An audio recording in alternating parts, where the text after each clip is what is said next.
Բարև ընկերներ, այսօրվա նյութը երկրների զարգացման և այդ երկրների կրոնի փոխկապակցության մասին է։ Եվ այսօր խոսալու եմ Աբրահամյան կրոնների մասին, այսինքն հրեականություն, քրիստոնեություն և իսլամ։ Իսլամական երկրների մեջ, ինչպես պարզ է բոլորիս, գոյություն չունի ոչ մի զարգացած ժամանակակից երկիր։ Միակ երկիրը, որ մի քիչ զարգացած է, դա Մալեզիան է։ Մալեզիայի բնակչությունը կեսը իսլամի դավանանքի հետևորդ են, իսկ այն մեկ կեսը չինական կրոնների։ Եվ Մալեզիայի զարգացումը դա տեղի է ունեցել ոչ մուսուլմանների միջոցով։ Իսկ Աբրահամյան կրոնների մյուս, այսինքն հրեականության մասին այսօր չեմ խոսալու և անցնելու եմ ուղղակի քրիստոնեության ազդեցությունը զարգացման երկրների կամ ժողովուրդների զարգացման հետ։ Ուրեմն, այստեղ ես հիմա ցույց եմ տալիս աշխարհի քարտեզը, նախ բոլոր աշխարհի քարտեզը և մյուս քարտեզում դուք կտեսնեք Եվրոպայի քարտեզը։ Ուրեմն, կարմիրով ցույց է տրված պրոտեստանտ երկրները, դեղինը դա կաթոլիկ երկրներն են, կապույտը դա օրթոդոքսներն են, ուղղափառները։ Ուրեմն տեսնում եք Նյու Զելանդը և Ավստրալիան և արևմտյան մասում Ամերիկան և Կանադան, սրանք պատկանում են պրոտեստանտ դավանանքի հետևորդները, լրիվ հարավային Ամերիկան սրանք կաթոլիկներ են և Ֆիլիպինն էլ կաթոլիկներ է։ Իսկ Աֆրիկայի հարավային մասում, ստեղ էլ գոյություն ունեն, այսինքն համարյա բոլորը քրիստոնեական երկրներ են, բայց այս քրիստոնեությունը ներմուծված կրոն է և ինչպես տեսնում եք, սա ոչ մի զարգացում այս երկրների մեջ չկա, այսինքն չի տարբերվում սրանք կաթոլիկ են, պրոտեստանտ են կամ օրթոդոքս են։ Օրթոդոքս չկա, կաթոլիկ ու պրոտեստանտ մենակ գոյություն ունի այս երկրներում։ Ուրեմն, եթե համաշխարհային քարտեզը նայում ենք, ուրեմն Նյու Զելանդը որոշ չափի զարգացած է, Ավստրալիան զարգացած երկիր է, Ֆիլիպինը զարգացած չի, Էթիոպիան զարգացած չի, հարավամերիկյան երկրները ոչ մեկը զարգացած երկրներ չեն, իսկ Ամերիկան և Կանադան շատ զարգացած երկրներ են։ Հիմա նայենք, տեսնենք Եվրոպայում երկրների զարգացումը կախված իրանց կրոններից։ Ուրեմն, որպես նորից տեսնում եք, կապույտով ես նշել եմ օրթոդոքսները, Հայաստանը, Վրաստանը, Հունաստանը, Բուլգարիան, Սերբիան և այսինքն Մոնտենեգրո և նախկին Յուգոսլավիայի երկրները, գալիս ենք ստեղ Ուկրաինը, Բելառուսը և Ռուսաստանը, սրանք օրթոդոքս երկրներն են, կաթոլիկները Էստոնիա, Լիտվանիա, Պոլանդ, Չեքիան, Սլովակիա, Ռումենիա և Իտալիա։ Եվ այստեղ Պորտուգալիան և Իսպանիան և Իռլանդն էլ գտնվում են կաթոլիկ երկրների շարքում։ Իսկ պրոտեստանտները դա հիմնականում գերմանացիք են, ֆրանսիացիք, Նեդերլանդը, Բելգիան, Անգլիան,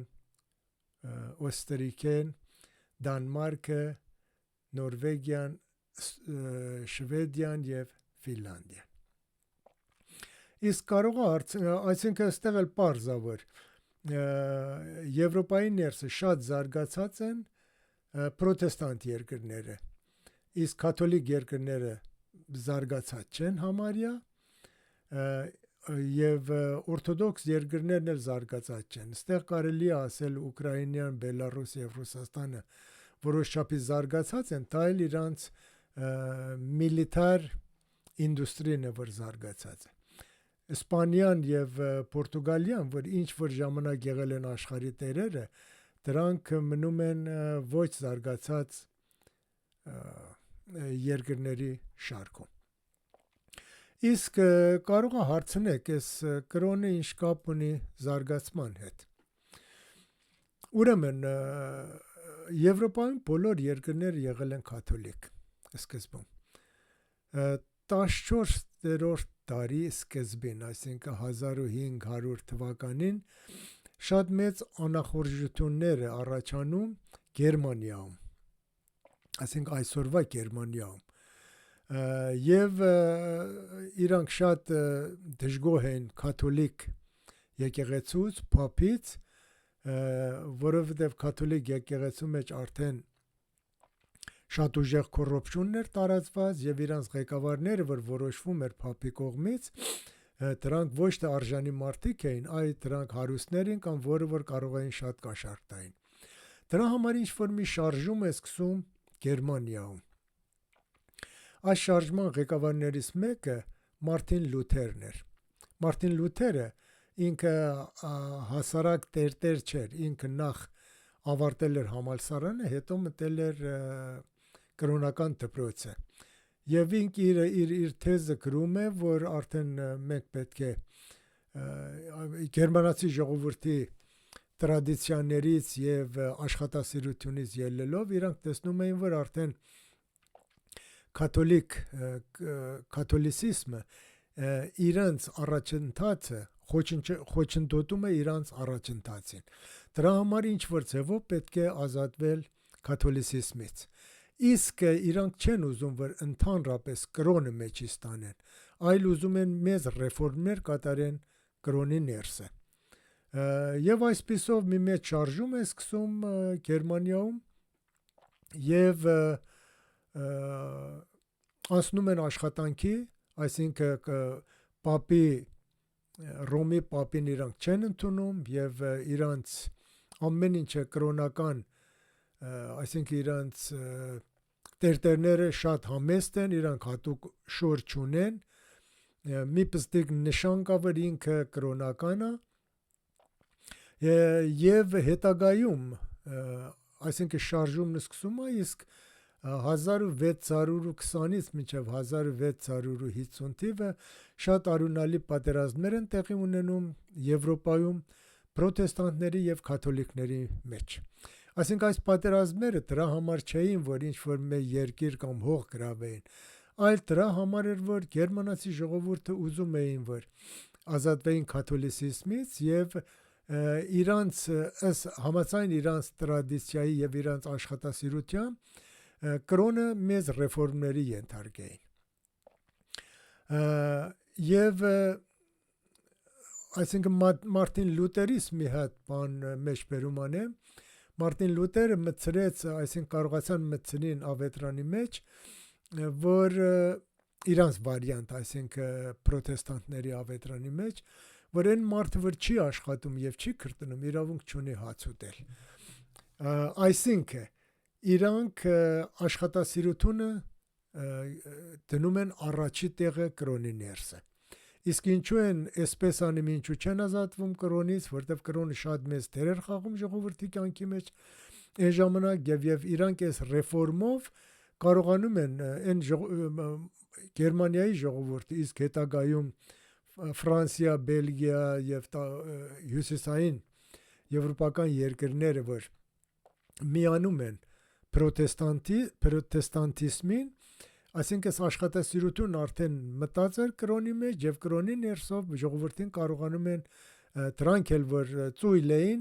այսինքն Աստծոց վախցնելով իրանց աշխատացնել։ Այստեղ մի հատ հետաքրքիր բան է պատահում Իտալիայում, այսինքն Իտալիայի մասը։ Իտալիայի մասը, Իտալիան կարող է 3 մասի բաժանել։ Մեկ մասը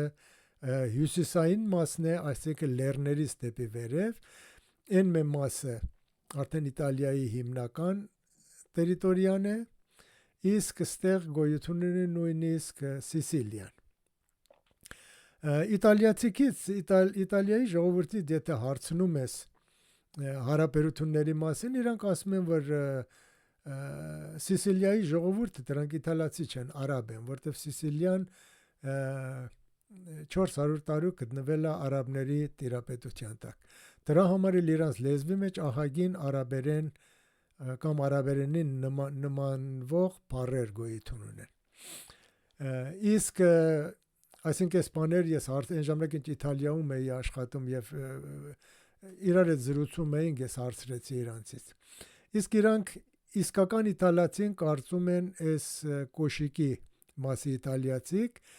որ իրանք ապրելու ձև գիտեն եւ հայերի նման քեֆանել ավելի են կերատասում աշխատանքին։ Իսկ երբ իրանցից հարցնում ես, որ Միլան, այսինքն հյուսիսային մասը, ըստ իտալացիների այս ամենազարգացած մասը, իրանք ասում են, որ սրանք իտալացի չեն, սրանք գերմանացի են։ Ուրեմն, նույնիսկ իտալացոնց մեջ, որ իրանք կաթոլիկներ են, իր հյուսիսային մասը շատ զարգացած է։ Եվ ըստ ինձ դա բնորոշում են, որ իրանք թե Ֆրանսիայի, թե Գերմանիայի սահմանակից են եւ իրանք էլ ինչ-որ ձև սովորել են այդ մարդկանցից զարգացումը եւ ընդհանրապես իրանք զարգացումը կատարվել է այս մասում։ Ուրեմն պրոտեստանտներն, ինչպես որ ասեցի, արդեն ստեղծում էին, ստեղծարար ժողովուրդ էին եւ ստեղծարար ժողովուրդը այդքան էլ կարիք չունեն աստուն կամ աստի օգնությանը, որպես մի ավելնորդ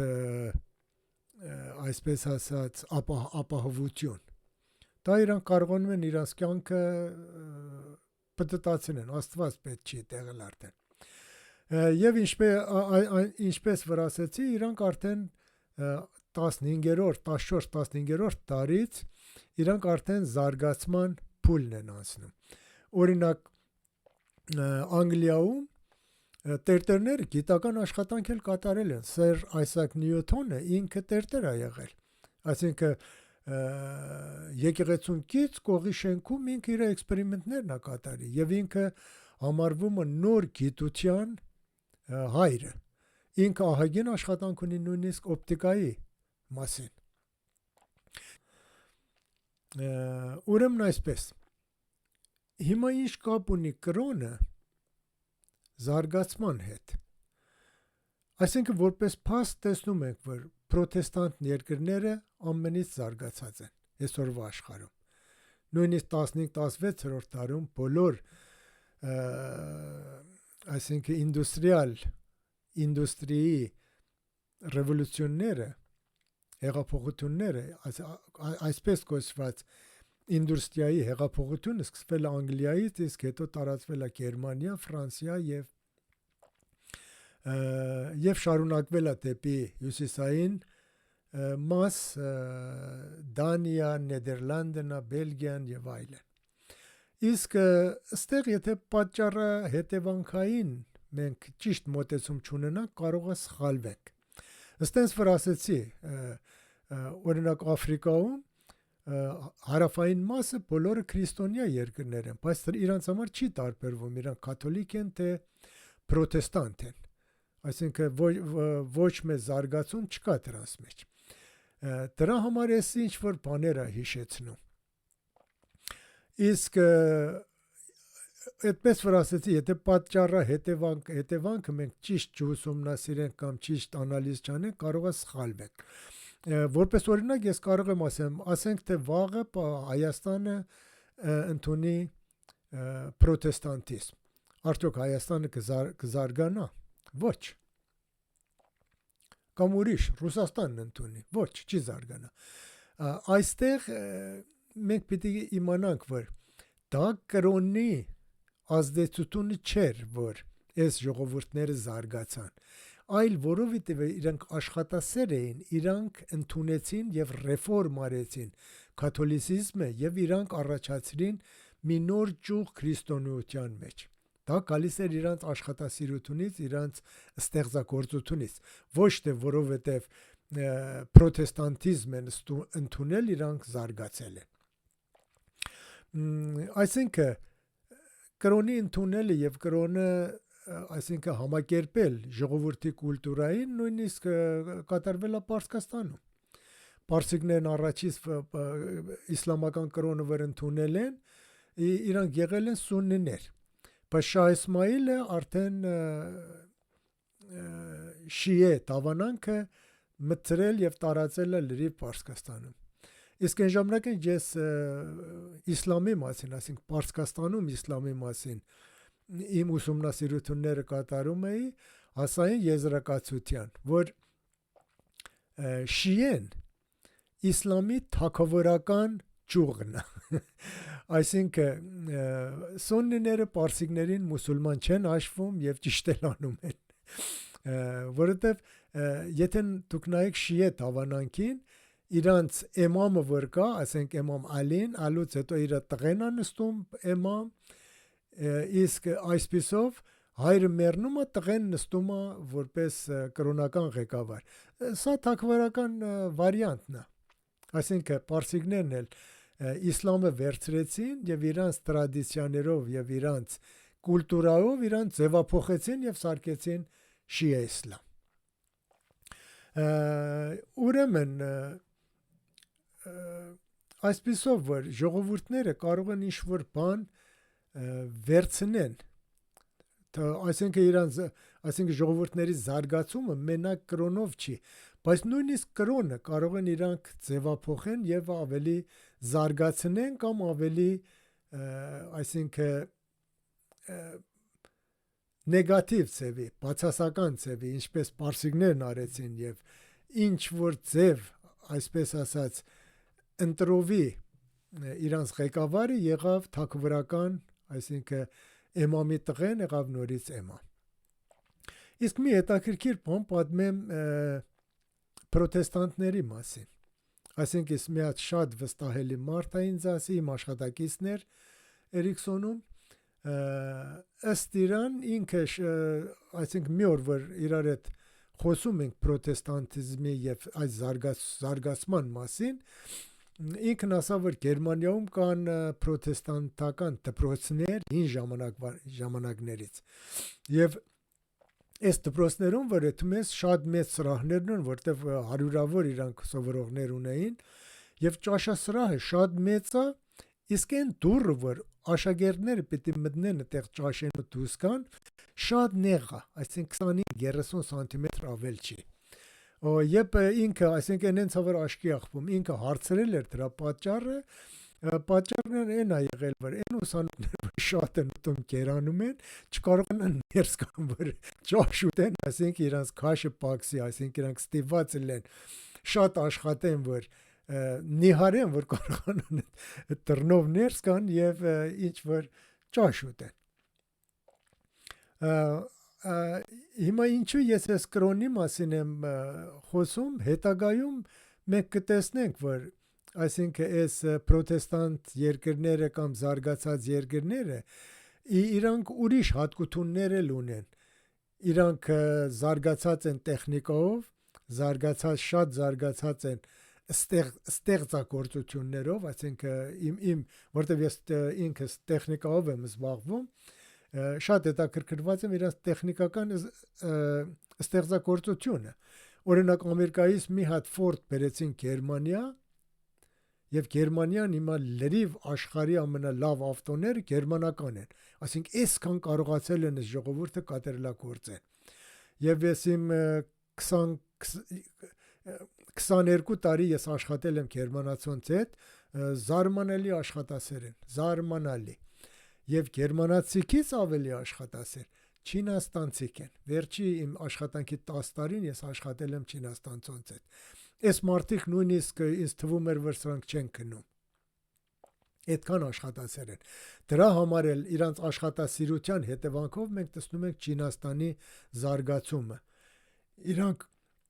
75 թվից սկսել են ինչ-որ ինդուստրի տանել այդ երկիրը, արդեն 50 տարի է։ 50 տարվա մեջ իրանք 500 տարվա ճանապարհ են գնացել։ Սա այսինքն իրանց աշխատասիրության հետևանքն է։ Այսօր այսքանը, հաջողություն ձեզ։